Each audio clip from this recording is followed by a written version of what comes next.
आपल्याकडे कोणताही सण असू द्यात, मग ती होळी असो, गुढीपाडवा असो किंवा कोणताही आनंदाचा दिवस असो, महाराष्ट्रीयन घराघरात पुरणपोळीचा स्वयंपाक हा केलाच जातो। नैवेद्यामध्ये तर पुरणपोळीच असते। तर असा पुरणावरणाचा स्वयंपाक करणं म्हणजे खऱ्या सुगरणीचं काम असं मानलं जातं। पण काही जणी पहिल्यांदाच पुरणाचा स्वयंपाक करत असतात किंवा काही जणींना तेवढा स्वयंपाकाचा उरक नसतो। अशा वेळी जर आपण थोडीशी पूर्वतयारी केली तर हा पुरणाचा स्वयंपाक करायला तेवढाच सोपा आहे। नमस्कार, माझ्या किचनमध्ये संध्यास किचनमध्ये आपले खूप खूप स्वागत आहे। आज आपण बघणार आहोत होळीनिमित्त पुरणपोळीचा रुचकर चविष्ट संपूर्ण स्वयंपाक योग्य नियोजन करून वेळेत घाई गडबड न करता भांड्यांचा जास्त पसारा न करता कसा पूर्ण करावा। तर सगळ्यात आधी पुरणपोळी करायच्या आदल्या दिवशी जर आपण थोडीशी तयारी करून ठेवली तर आपलं काम सोपं होईल आणि बराच वेळ हा वाचेल। तर लगेचच आपण बघूयात आदल्या दिवशी काय नियोजन, काय पूर्वतयारी केली पाहिजे। तर इथे जे पापड तुम्हाला तळायचे आहेत किंवा जे तळण तळायचं आहे ते सर्वात आधी एका भांड्यामध्ये काढून ठेवायचं, म्हणजे त्या दिवशी हे सगळं काढत बसण्यामध्ये वेळ जात नाही। तर असं झाकून आपण ते ठेवून देऊयात। तर पुढची तयारी बघूयात। तर इथे एक डबा घ्यायचा आणि त्यामध्ये आपल्याला बेसन पीठ घ्यायचं आहे। तुम्हाला भजीसाठी जेवढं पीठ लागणार आहे तेवढं तुम्ही इथे बेसन पीठ घेऊन ठेवू शकता। जास्ती जरी झालं हे पीठ तरी काहीच हरकत नाही। तर इथे साधारणपणे 6 ते 7 चमचे बेसन पीठ मी घेतलेलं आहे, तेवढं भजीसाठी पुरेसं होणार आहे। त्यामध्ये ओवा टाकायचा आहे, थोडासा असा हातावर चोळून टाकायचा। चवीनुसार मीठ टाकून घ्यायचं आहे आणि थोडासा खायचा सोडा यामध्ये टाकायचा आहे। आता हे सगळे जिन्नस पिठामध्ये व्यवस्थित मिक्स करून घेऊयात। छान व्यवस्थित हे एकजीव करून घ्यायचं आहे। इथे बघा, हे आपण भजीचं प्री मिक्स करून ठेवलेलं आहे। याने काय होतं, ज्या दिवशी आपल्याला भजी तळायची आहे त्या दिवशी फक्त आपल्याला हे प्रीमिक्स वापरायचे, पाणी वापरायचे, बाकी काहीच साहित्य काढण्यामध्ये वेळ घालवायचा नाहीये। तर असं हे हवाबंद डब्यामध्ये तुम्ही ठेवू शकता। पुढची तयारी म्हणजे सगळ्यात महत्त्वाची आहे हरभऱ्याची डाळ। तर हरभऱ्याची डाळ जी आहे ती आपण स्वच्छ निवडून घ्यायची आहे, कारण हरभऱ्याची डाळ निवडत बसण्यामध्ये पण भरपूर वेळ जातो। त्यामुळे आदल्या दिवशीच ही तयारी करून ठेवलेली कधीही उत्तम। तर अशा प्रकारे सगळी डाळ आपण स्वच्छ करून घेऊयात आणि एका स्वच्छ अशा कोरड्या डब्यामध्ये ही डाळ भरून ठेवूया, म्हणजे दुसऱ्या दिवशी आपल्याला पटकन ही डाळ घेता येते आणि शिजवायला टाकता येते। तर आता ही व्यवस्थित आपण ठेवून देऊया। आता पुढची तयारी म्हणजे वेलची सोलून ठेवणे, कारण पुरणाचा स्वयंपाक म्हटल्यावरती त्यामध्ये वेलची पावडर आपल्याला वापरावीच लागते। त्यामुळे अशी वेलची घेऊन ते आपण आदल्या दिवशीच सोलून ठेवूयात, म्हणजे भरपूर सारा वेळ आपला हा वाचतो। आता वेलचीची जी सालं असतात ती फेकून न देता आपण चहाच्या डब्यामध्ये ती ठेवू शकता, त्यामुळे चहाला छान असा सुगंध येतो। तर आता वेलची पावडर करून घेऊया। त्यासाठी खलबत्त्यामध्ये वेलची आणि थोडीशी साखर घ्यायची, यामुळे छान वेलची बारीक होऊन मस्त अशी पावडर तयार होते। आणि ही पावडर एका हवाबंद डब्यामध्ये चांगली व्यवस्थित स्टोर करून ठेवायची आणि जेव्हा पाहिजे तेव्हा तुम्ही ही वेलची पावडर वापरू शकता। आता पुढची सगळ्यात महत्त्वाची तयारी म्हणजे लसूण सोलून ठेवणे। पुरणावरणाचा स्वयंपाक करायचा म्हटलं की लसूण हा लागतो, त्यामुळे आदल्या दिवशीच तो सोलून ठेवणं खूप खूप महत्त्वाचं आहे। त्याने तुमचा खूपच वेळ वाचून तुमचा स्वयंपाक जो आहे तो पटापट होतो। तर असा लसूण सोलून आपण फ्रीजला लावू शकतो। तर इथे बघा, ही तयारी करून ठेवलेली आहे। पापड काढून ठेवलेले आहेत, त्याचबरोबर डाळही व्यवस्थित स्वच्छ निवडून ठेवलेली आहे, पाकडून ठेवलेले आहे आणि त्याचबरोबर हा जो गूळ आहे तो मी चिरून ठेवलेला आहे, म्हणजे तुम्हाला जेवढा पुरणाचा स्वयंपाक करायचा आहे, जेवढं पुरण करायचं आहे त्या प्रमाणानुसार तुम्ही गूळ चिरून ठेवायचा आहे। भजीसाठीचं प्रीमिक्स तयार आहे आणि इथे कोथिंबीर देखील आपण स्वच्छ धुवून एका डब्यामध्ये ठेवलेली आहे आणि इथे कांदा घेतलेला आहे मी चिरून आणि एका डब्यामध्ये तो कांदा चिरून आपण ठेवून द्यायचा आहे।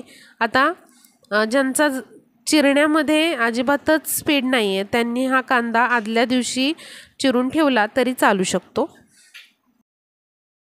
आता ज्या दिवशी पुरणाचा स्वयंपाक करायचा आहे त्या दिवशी सगळ्यात आधी आपण वरण आणि भाताचा कुकर लावून घेऊयात।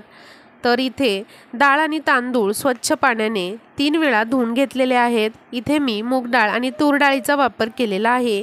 डाळीमध्ये हळद, चिमूटभर हिंग टाकलेला आहे आणि असं स्टँडमध्ये हे डबे लावून आपण या कुकरमध्ये 2 ग्लास पाणी टाकून याच्या 3 शिट्ट्या काढून घेणार आहोत। त्याचबरोबर इथे बटाटे देखील उकडायला लावणार आहे। बटाट्यामध्ये थोडंसं पाणी टाकायचं आहे। त्याचबरोबर दुसऱ्या कुकरमध्ये आपण इथे हरभऱ्याची डाळ घेतलेली आहे, स्वच्छ धुवून घ्यायची आहे आणि त्यामध्ये पाणी टाकून आपण थोडीशी हळद टाकणार आहोत आणि याला झाकण लावून याच्या चांगल्या 5-6 शिट्ट्या काढून घेणार आहोत। ही डाळ आपल्याला अगदी चांगली गाळ अशी शिजवून घ्यायची आहे। तर इथे बघा दोन्ही कुकर लावलेले आहेत। वरण भात माझा तयार झालेला आहे कारण मी त्याचा कुकर आधीच लावलेला।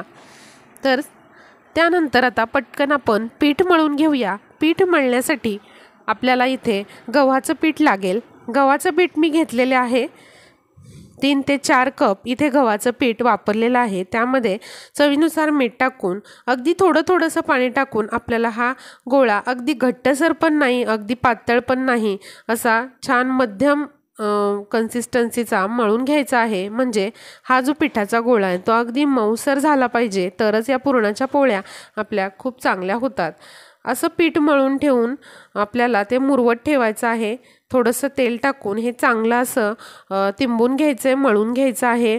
बाकीचं सगळं होईपर्यंत हे जे पीठ आहे ते चांगलं मुरल्या जाईल म्हणून कुकर लावल्याबरोबर लगेचच आपण हे पीठ मळून ठेवायचं आहे। म्हणजे जवळजवळ अर्धा तास तरी हे छान मुरल्या जातं आणि पोळ्या अगदी मऊ लुसलुशीत होतात। इथे बघा असं हे पीठ जे आहे ते चांगलं मऊ सूद असं मी मळून घेतलेलं आहे। हवं असेल तर तुम्ही यामध्ये हळद देखील टाकू शकता पिठामध्ये। तर चला आपण आता तळण तळून घेऊया। तुम्हाला जे जे पापड तळून घ्यायचे आहेत ते तुम्ही तळून घेऊ शकता। तर इथे मी उडदाचे पापड तळून घेतलेले आहेत। त्याचबरोबर कुरडई देखील आपण तळून घेणार आहोत। अशा प्रकारे जे जे तुम्हाला तळण तळायचं आहे ते पहिल्यांदा तळून घ्यायचं आहे। तर या ठिकाणी हे जे तळण आहे ते मी तळून घेतलेलं आहे। तर बघा हा कांदा मी आधीच चिरून ठेवलेला। ज्यांचं स्पीड चिरण्यामध्ये कमी आहे त्यांनी आधीच हा कांदा चिरून ठेवा म्हणजे खूप वेळ वाचेल। आता यामध्ये थोडीशी कोथिंबीर टाकलेली आहे आणि तयार केलेलं हे जे भजीचं प्रीमिक्स आहे ते मी वापरणार आहे। इथे बघा खूपच झटपट ही भजी तयार होते। आपल्याला काहीच साहित्य काढत बसावं लागत नाही, ना ओवा ना बेसन। आपण ऑलरेडीच तयार करून ठेवलेलं आहे हे प्रीमिक्स, त्यामुळे खूपच सोपं जातं। आता यामध्ये थोडं पाणी टाकूया आणि हे मिक्स करत जायचं आहे। तुम्हाला हवं असेल तर तुम्ही यामध्ये लाल मिरची पावडर किंवा मग हिरवी मिरची देखील टाकू शकता। प्रीमिक्समध्ये मी लाल मिरची पावडर टाकलेली नाही आहे कारण काही जणांना यामध्ये हिरवी मिरची देखील आवडते। तर तुमच्या आवडीनुसार तुम्ही इथे ती वापरू शकता। तर इथे मी लाल मिरची पावडर वापरलेली आहे, तुम्ही बघू शकताय। तर आपण आवडीनुसार हिरवी मिरची देखील वापरू शकता। तर थोडं असं आपण पाणी टाकून हे पीठ करून घेतलेलं आहे। भजीसाठी अगदी तयार आहे हे पीठ। तर आता भजी तळायला घेऊया। तर पापड तळलेल्या कढईमध्येच आपण भजी तळून घेणार आहोत म्हणजे जास्तीच्या कढया पण पडत नाही, भांडी पण जास्त पडत नाहीत आणि एका भांड्यामध्ये आपली बरीचशी कामं होतात। त्यामुळे पापड तळून घेतल्याबरोबर लगेचच आपल्याला भजी सोडायची आहे म्हणजे आपले 2 मेनू तर तयार होतात। तर इथे आपण भजी तळून घेऊया। या ठिकाणी बघा अशी भजी जी आहे ती छान अशी सोनेरी कलरवरती आपण तळून घेतलेली आहे। आता ही आपण भजी काढून घेऊयात।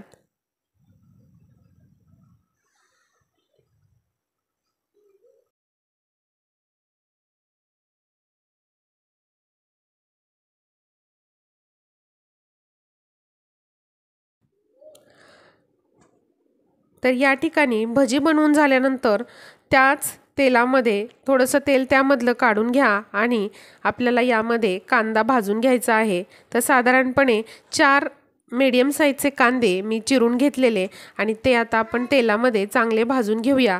ही आपली आमटीची तयारी आपण करत आहोत। तर बघा असा छान तांबूस कलरवरती हा कांदा मी भाजून घेतलेला आहे। आता कांदा थंड झाला की लगेचच मिक्सरच्या भांड्यामध्ये तो घेऊयात आणि वाटण तयार करून घेऊयात। तर त्यामध्ये 7-8 लसणाच्या पाकळ्या आपण टाकायच्या आहेत। त्याचबरोबर इथे ओलं खोबरं घेतलेलं आहे मी। तुम्हाला ओलं खोबरं वापरायचं नसेल तर कांदा भाजून झाला की लगेचच थोडंसं सुकं खोबरं तुम्ही भाजून घेऊ शकता। पण ओल्या नारळाची इथे मी आमटी करणार आहे, कटाची आमटी करणार आहे। तर एवढं आपण मिक्सरमध्ये चांगलं बारीक असं वाटण तयार करून घेऊयात। तर इथे बघा हे कटाच्या आमटीचं जे वाटण आहे ते तयार झालेलं आहे। जास्ती काहीच मसाले वापरलेले नाहीत, पण ही आमटी अतिशय अप्रतिम लागते। आता दुसरं एक वाटण तयार करून घेऊया। त्यामध्ये भरपूर मिक्सरच्या भांड्यामध्ये आपण घेतलेली आहे भरपूर सारी कोथिंबीर आणि लसणाच्या पाकळ्या, त्याचबरोबर आलं आणि हिरव्या मिरच्या आपण घेतलेल्या आहेत। तर या सगळ्यांचं आपल्याला एक वाटण तयार करायचं आहे। आता हे जे वाटण आहे ते बटाट्याच्या सुक्या भाजीला आणि त्याचबरोबर वरणासाठीही होतं, त्यामुळे दोन्हींचं काम आपलं होऊन जातं। तर बटाटे उकडलेले होते तेव्हाच मी कुकरच्या बाहेर ते लगेचच काढून घेतलेले, म्हणजे खूप जास्त ते शिजल्या जात नाहीत आणि बटाटे थंड झाल्यानंतर असे ते चिरून घ्यायचे आहेत। आता तुम्ही म्हणाल वरण भाताच्या कुकरमध्येच बटाटे का लावले नाहीत? कारण त्याचं असं आहे, वरण भाताच्या कुकरमध्ये जर बटाटे शिजवायला लावले तर ते खूप गाळ शिजल्या जाण्याची शक्यता असते। पण मला इथे खूप जास्त गाळ बटाटे शिजवायचे नाही आहेत, असे तुकडे तुकडे भाजीमध्ये दिसले पाहिजेत, म्हणून मी ते वेगळे शिजवायला लावलेले आहेत। तर आता कढईमध्ये आपण तेल घ्यायचं आहे। तेल गरम झालं की त्यामध्ये आता मोहरी टाकूयात। ही आपण बटाट्याची सुक्की भाजी करून घेऊयात, कारण आता वाटण तयार झालेलं आहे। चांगलं मोहरी तडतडली की त्यामध्ये जिरे टाकूयात। जिऱ्यांबरोबरच यामध्ये अगदी थोडेसे तीळ टाकलेले आहेत। आता इथं तीळ टाकणं खूपच ऑप्शनल आहे, तुम्हाला नसेल टाकायचं तर नाही टाकले तरी चालू शकतं। तर हिंग टाकलेला आहे, त्याचबरोबर हे तयार केलेलं वाटण जे आहे ते 1 ते 1.5 चमचा टाकायचं आहे। जेवढी तुमची भाजी आहे त्यानुसार तुम्ही प्रमाण कमी जास्त करू शकता। या वाटणामध्ये जे जे जिन्नस वापरलेत, मिरची, कोथिंबीर वगैरे, तेही तुम्ही कमी जास्त करू शकता। आता हळद टाकलेली आहे आणि उकडून घेतलेले जे बटाट्यांच्या फोडी आहेत ते टाकलेले आहेत। चवीनुसार मीठ टाकून घेऊयात आणि ही जी भाजी आहे ती चांगली परतून घेऊयात। वरून थोडीशी अजून कोथिंबीर टाकायची आहे, परतून घेऊया भाजी। पाहिजे असेल तर तुम्ही थोडीशी झाकूनही ठेवू शकता। चांगली परतून झाल्यानंतर ही बटाट्याची सुक्की भाजी आपली तयार आहे। तर आता ही बाजूला ठेवूयात आणि पुढच्या तयारीकडे वळूयात। तर पुढचा मेनू आहे आपलं फोडणीचं वरण। त्यासाठी एका कढईमध्ये तेल घ्यायचं आहे। 2 मोठे चमचे तेल घेतलेलं आहे। त्यामध्ये मोहरी टाकूयात 1 चमचा भरून। मोहरी चांगली तडतडू द्यायची आहे आणि त्यानंतर 1 चमचा भरून जिरे टाकलेले आहेत।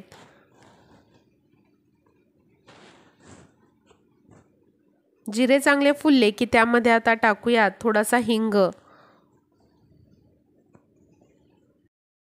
त्याचबरोबर पाव चमचा मेथीचे दाणे टाकलेले आहेत। मेथीच्या दाण्यांमुळे वरणाला खूपच छान चव येते आणि थोडेसे तीळ टाकलेले आहेत। जिथे जिथे मी तीळ टाकलेले आहेत तिथे तुम्ही नाही वापरले तरी चालू शकतात, ऑप्शनल आहे। आता तमालपत्र टाकलेले आहेत 2, कढीपत्ता टाकायचा आहे, त्याचबरोबर 4 हिरव्या मिरच्या टाकायच्या आहेत, बारीक चिरून घेतलेली कोथिंबीर टाकायची आहे आणि पुन्हा आपल्याला ही फोडणी चांगली व्यवस्थित परतून घ्यायची आहे। गॅस हा स्लो ठेवायचा आहे फोडणी करत असताना। थोडीशी हळद टाकूयात आणि शिजवून घेतलेली जी डाळ आहे ती टाकून घेऊयात। चांगलं मिक्स करूयात आणि तुम्हाला हवं तेवढं पाणी यामध्ये वाढवू शकता।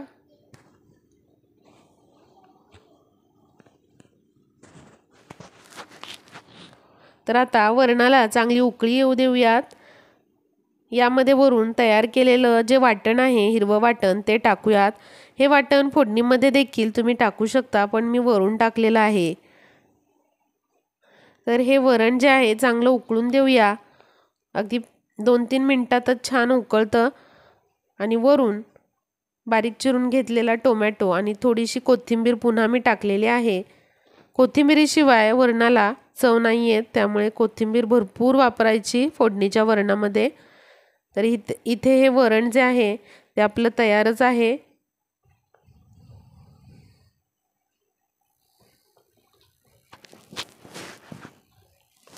चवीनुसार मीठ टाकून घेतलेलं आहे।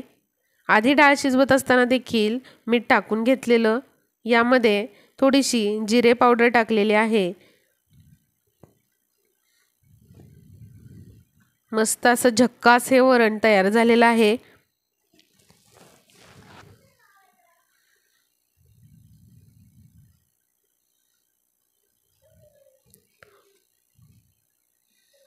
संध्याच किचनला अजून तुम्ही सबस्क्राईब केलं नसेल तर लवकर सबस्क्राईब करून घ्या। शेजारी दिलेली बेल आयकॉन पण दाबा, म्हणजे माझ्या रेसिपीचं नोटिफिकेशन तुम्हाला आधी येईल आणि तुम्ही माझ्या रेसिपी लवकर बघू शकता।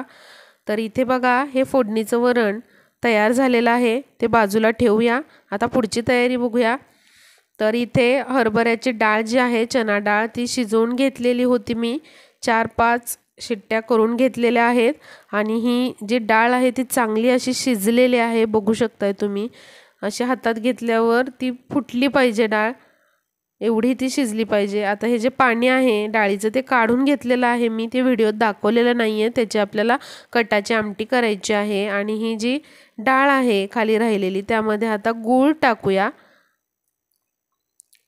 त्याचबरोबर ही शिजवलेली थोडीशी डाळ देखील आपल्याला आमटीसाठी ठेवायची आहे। कटाच्या आमटीमध्ये थोडीशी डाळ असलेली पण छान लागते।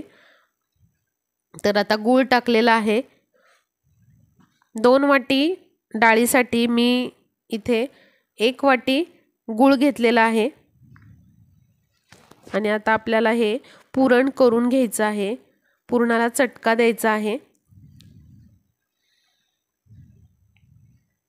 आता गूळ पण टाकलेला आहे मी आणि त्याचबरोबर इथे मी अर्धा कप साखर देखील टाकत आहे। तुम्हाला जर पूर्णपणे गुळाची ही पुरणपोळी करायची असेल तर 2 वाटी डाळीसाठी तुम्ही 1.5 वाटी गूळ वापरू शकता। मी इथे 1 वाटी गूळ आणि अर्धा वाटी साखर वापरलेली आहे। साखरेमुळे पुरण छान पसरतं पोळीमध्ये, म्हणून वापरलेले आहे। आता यामध्ये ही वेलची पूड टाकलेली आहे।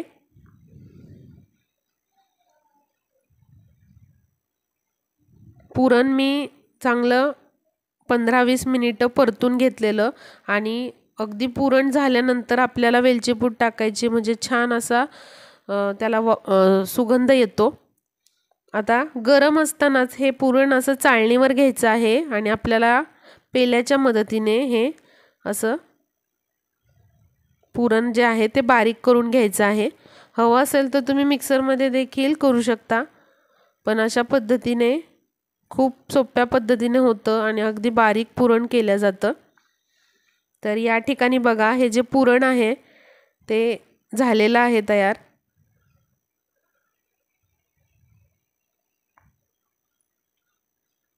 तर आता हे जे चाळणीला लागलेलं आहे पुरण ते देखील आपण काढून घेऊया। तर आजची ही रेसिपी किंवा हा व्हिडिओ तुम्हाला युजफुल वाटतोय का मला पण सांगा कमेंटमध्ये, किंवा मग लाईक करा व्हिडिओला। आता पुरण देखील झालेलं आहे। आता पुरण बाजूला ठेवूया आणि आता कटाची आमटी आधी करून घेऊया। त्यासाठी कढईमध्ये तेल घेऊया, त्यामध्ये मोहरी टाकायची। मोहरी चांगली तडतडू द्यायची। मोहरी तडतडल्यानंतर त्यामध्ये जिरे टाकायचे, जिरे पण चांगले फुलू द्यायचे। फोडणी देत असताना गॅस नेहमी मंद ठेवायचा, म्हणजे फोडणी करपत नाही। हिंग टाकायचं आहे। त्याचबरोबर थोडेसे तीळ टाकलेले आहेत। ठेचलेला लसूण टाकलेला आहे मी इथं.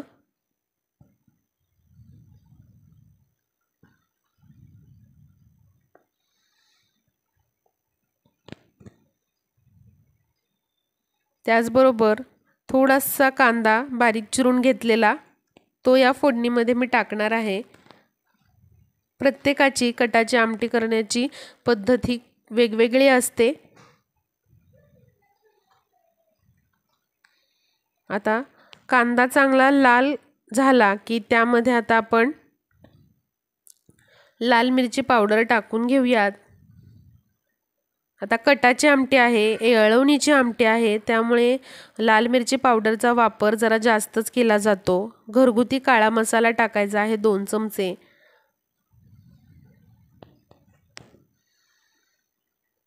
थोडेसे तेल टाकलेले आहेत.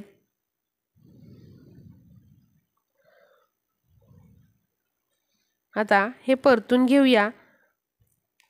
खूप जास्त देखील आपल्याला हे परतवायचे नाहीये, नाहीतर करपून जातील मसाले. आणि यामध्ये टोमॅटोची प्युरी करून घेतलेली आहे ती मी टाकणार आहे.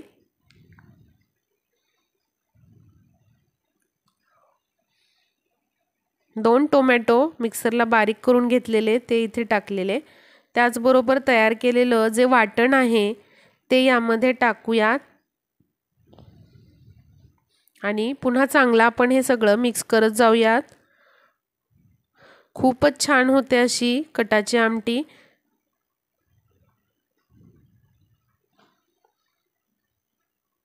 मसाला आपल्याला 2 मिनिटं परतून घ्यायचा आहे.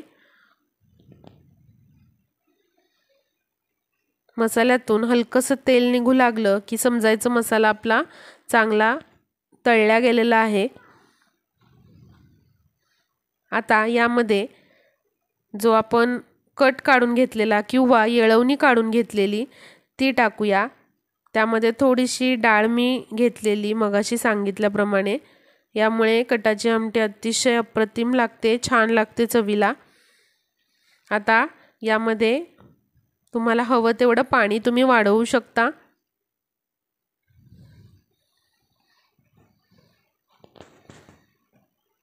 तर इथे बघा ही कटाची आमटी जी आहे, येळवणीची आमटी, आता आपल्याला चांगली उकळून घ्यायची आहे. चवीनुसार मीठ टाकून घेऊयात आणि बारीक चिरलेली कोथिंबीर टाकायची आहे.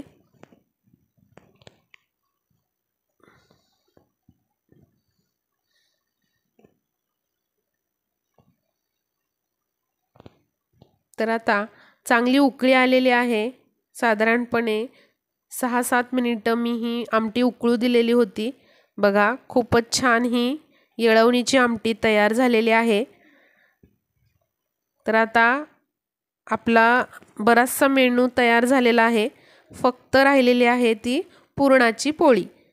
तर आता लगेचच पुरणाची पोळी करायला घेऊया. पीठ पण चांगलं मुरलेलं आहे, पुरण पण तयार आहे. तर असा पिठाचा उंडा घ्यायचा, जर असा तो लाटून घ्यायचा, म्हणजे आपल्याला व्यवस्थित पुरण यामध्ये भरता येतं.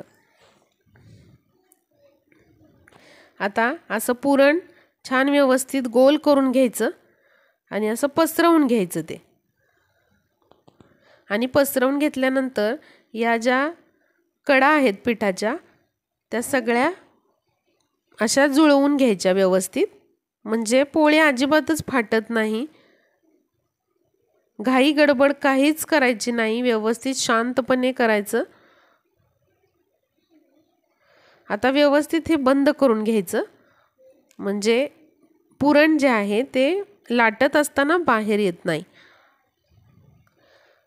तर बघा आता आपण ही लाटून घेऊया पोळी. असं प्रेस करायचं, दाब द्यायचा आणि असं पसरट करून घ्यायची. आता कोरड्या पिठामध्ये हे बुडवून घ्यायचं आपल्याला व्यवस्थित, म्हणजे लाटत असताना पोळी कुठंच चिकटत नाही खाली. आता आपण ही पोळी लाटून घेऊया. लाटताना काय करायचं, हे जे बेलणं आहे किंवा लाटणं आहे ते असं गोल गोल फिरवायचं, म्हणजे ही जी पोळी आहे ती खूप सोप्या पद्धतीने लाटता येते आणि अजिबात चिकटत नाही. बघा असं गोल गोल गोल करायचं लाटणं आणि या दिशेमध्ये वरून खाली फिरवायचं आणि ही पोळी आपल्याला लाटायची. खूप सोपी जाते पोळी लाटायला अशा पद्धतीने आणि अजिबात चिकटत नाही खाली पोलपाटाला. तर ही पोळी लाटून घेतलेली आहे मी. तवा गरम करायचा, त्यावरती आता ही पोळी आपण भाजून घेऊया. आणि पुरण पण व्यवस्थित पसरलेलं आहे, तुम्ही बघू शकता व्हिडिओमध्ये.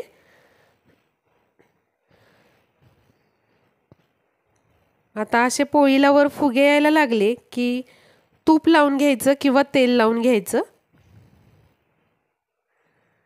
आणि ही जी पोळी आहे ती पलटी करायची.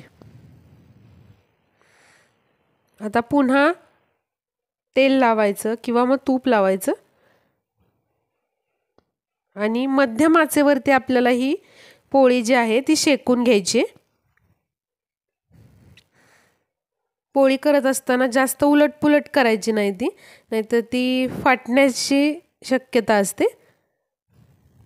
बघा खूप छान अशी फुललेली आहे, फुगलेली आहे. तर आता दुसरी पण पोळी करून घेऊया. तवा गरम करायचा आणि एक पोळी झाली की गॅस मंद करायचा. पोळी टाकली की गॅस जो आहे तो मध्यम किंवा फास्ट केला तरी चालेल. फक्त जास्त पोळी आपल्याला पलटायची नाही आहे सारखी सारखी. एक बाजू व्यवस्थित भाजून घ्यायची आणि मग दुसरी बाजू भाजण्यासाठी पलटायची. फक्त दोनदाच पलटायची आहे. बघा खूप छान फुगलेली आहे ही पोळी आणि मस्त पदर सुटतात. तर हा पुरणाचा स्वयंपाक आपला झालेला आहे. ताटामध्ये सगळं घेतलेलं आहे आपण. कटाची आमटी म्हणजेच येळवणीची आमटी, फोडणीचं वरण, दूध, तूप, त्याचबरोबर भजी, बटाट्याची भाजी, पापड, लिंबू, वरण, भात आणि आपली लाडकी पुरणपोळी आणि वरून साजूक तुपाची धार. तर नक्कीच तुम्ही या होळीला त्याचबरोबर येणाऱ्या गुढीपाडव्याला अशी सुंदर अशी रुचकर अशी पुरणपोळीची थाळी किंवा पुरणपोळीचं असं ताट करून पहा. ज्या टिप्स मी या व्हिडिओमध्ये दिलेल्या आहेत किंवा काय पूर्वतयारी आपण केली पाहिजे पुरणपोळीच्या स्वयंपाकाच्या आधी, तसं नियोजन तुम्हीही करून पहा. बघा तुम्हालाही कदाचित युजफुल वाटू शकेल. जे नवीन आहेत स्वयंपाकामध्ये त्यांना हा व्हिडिओ नक्कीच युजफुल ठरेल. तर आजचा हा व्हिडिओ तुम्हाला आवडला का नक्की कळवा. आणि व्हिडिओ जरा जरी युजफुल वाटत असेल, थोडासा जरी आवडला असेल तर नक्की एक लाईक करायला विसरू नका. जास्तीत जास्त आपल्या ताईंपर्यंत, गृहिणींपर्यंत हा व्हिडिओ शेअर करा. आणि आजचा व्हिडिओ आपण पाहिल्याबद्दल खूप खूप धन्यवाद. पुन्हा भेटूया अशाच एका छान अशा रेसिपी बरोबर. तोपर्यंत नमस्कार.